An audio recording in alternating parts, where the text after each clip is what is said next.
There, this feels live. Incredible artificial pancreas diabetes type 2, UK 24. Tighten the motor digital and analog, 7:14 AM in the morning, and it is April the 2nd, Tuesday morning, 24. Reported on how 6-year-old Charlotte was taking part in a trial of a device that could radically change the way she manages her type 1 diabetes. It's around your arm. Rather than regular finger prick tests to check her blood glucose and then injecting insulin, Charlotte was using what's known as an artificial pancreas. The device continually monitors a person's blood glucose and automatically adjusts the amount of insulin given to them through a pump. Now thousands more people will be assessed to see if they too can use the pumps, something that experts say will be a game changer. For many people with type 1 diabetes, managing their condition means a lot of thinking or before they do a lot of things, such as eating, such as going for a run. But with this technology, a lot of those day-to-day thinking and working out things will be reduced. More than 300,000 people are living with type 1 diabetes in the UK. The devices will be rolled out to children and young people under 18 with the condition, as well as pregnant women and those adults with type 1 diabetes who have an elevated blood sugar level. Retired engineer Les is one of those who, like Charlotte, took part in the trial. I very quickly type 2.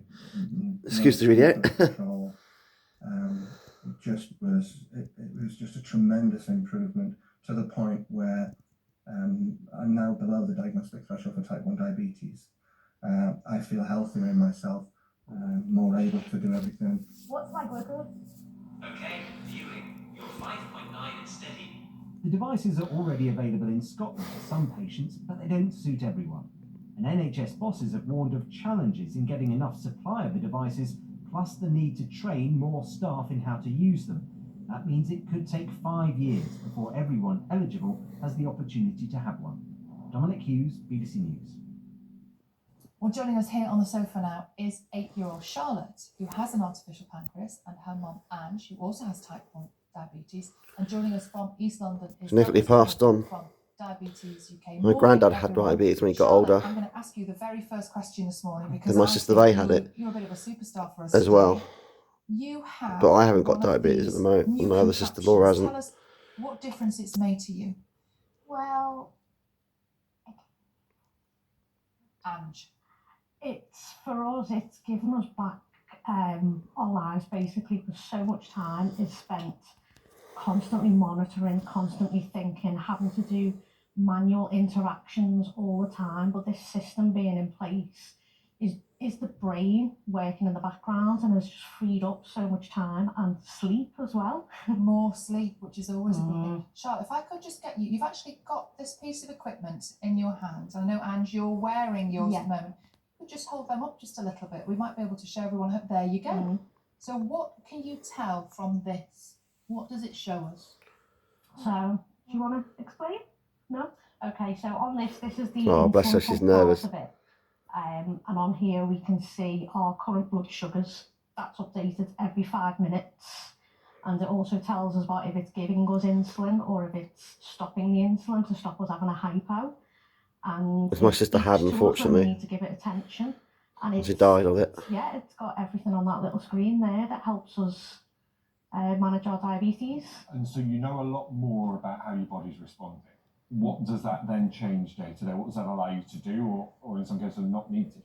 It means that you're not having to constantly, every second of every day, worry what's going on, because by having that better control, it's better health in general, and it's cutting down the chance of complications that come with diabetes as well. And also for you, you can monitor Charlotte's remotely. Yes. So as mum, that means that you can worry a bit less about Charlotte when she's out and about. Yeah, so she can go play dates, or when she's in school, she's able to do that now because I can see what's happening from my sofa. Yeah. That must have changed things for you a lot. it did. What did it do? How did it change for you? Well, I don't have to do injections for every time. She's a beautiful girl, isn't she? Want to eat, and I don't have to finger prick every time. Oh, you lucky girl. Wow. And then I have to see how much insulin I need. That's what my sister went through, they went through. It's a lot easier, isn't it? Yeah, you just relax more. Wow. Yeah. Let's bring in Very Dominic, stressful. from I think any Diabetes UK. disease in Dominic, life, good to have guys. you with us as well. That's we my were sister, they hearing found there, it very where stressful. it works. Sorry, Douglas, I'm sorry. She's on the hypo and died, We heard unfortunately. there how it works. You partly funded This might be it, life-saving, guys, so with now people with to see diabetes it type roll 1. out in the real world and making such a difference to I thought it's people's type 2, but it's lives type must 1. be incredible to see that now working.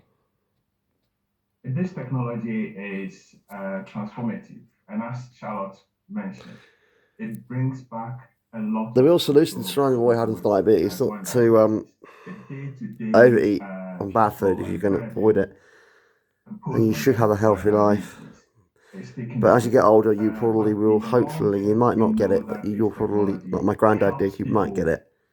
Because your body's starting to shut down, so, but that can happen to anyone. As you get older, things can happen. Yes, and we know that knowledge is power, and it allows people to do much more stuff. Does it? If people might be concerned about using it, Moderation of your diet, moderate your diet for the week. Eat the wrong stuff, or you can either get diarrhea or get other complications. So this device might not be for everybody, but for most people with type 1 diabetes, it has the potential to change their life. It has the potential to increase quality of life, which is why we're working with the NHS to make sure. Well, some people are just lucky and get diabetes and they live a long time. There's fairness, but also we guard against health inequalities. And Ange, what would you say to people who are watching this morning who might not be sure about this? I'd say really look into it, because the prospect of it can be quite scary. It's quite a technical system, you know, the wires, but it has such a positive impact on the life. And, you know, with that perfect control, you can, it's just going to change your life. You've got to look into it and see the positive effect it can have. Well, what about you, Charlotte? If there are other kids who are managing their own diabetes and know all the things that they have to do, it's a lot, isn't it? What would you say to someone else who's maybe younger who gets the chance to have one of these? I'd probably say take care of it and make sure not to mess up. Make sure. Now, how do you not mess up? What do you need to do to not mess up? Always make sure your insulin is all done and stuff. Yeah, always do your insulin, don't you? And just eat well and, yeah, keep checking your system. And Douglas, when you're able to get access to all this data, does this help with further research later down the line? Because I guess it's been very difficult to get data from different people managing the condition in their own way. Does this allow you to learn from the information that's gathered by these devices to come up with newer treatments in future? Yeah, so on the personal level, for people with type 1 diabetes, this will help them understand how different things affect their sugar levels. And that is important, but they also need support from their healthcare professionals to also understand the data that's coming out of these devices, how they use it. But ultimately, it will help with research, but it will help with the healthcare system, because it's going to reduce the burden of diabetes, it's going to reduce complications of diabetes, which is all good for people with diabetes, but also good for the NHS. And Charlotte, before we let you go this morning, I know there's one really important thing that you need to do. So if you'd like to do that for us, just straight to that camera too. That's your camera there. Go on. Look forward, darling. Happy birthday, Dad. Oh, bless him. How old's Dad today? You allowed to say? 43, I think. Oh, wow, he's a young lad. He's quite a young dad. Oh, well, that's lovely. Oh. Happy birthday. You're better than my father. Wow. Thank you. Now, it is the time of year when lots of us are trying to get outside a little bit more. Please subscribe to my channel, Sign Gems. With a force be with you always. This is my friend Sparky and Jimbo every Friday, 3 to 5 p.m. ITF 5 p.m. 3 to 5 p.m. ITF 5 p.m. Sorry, Hills radio station every Friday. And this is my friend Shane every Friday with Cindy Lou, 10 a.m. to 12 p.m. every Friday on Surrey Hills radio station show. And this is my friend, you name it, John Larsha, every Sunday at 9, 12 live on the Woking Race Show on Last Show every Sunday. Discussion on Science Journals. Thanks so much for the video. Bye everyone.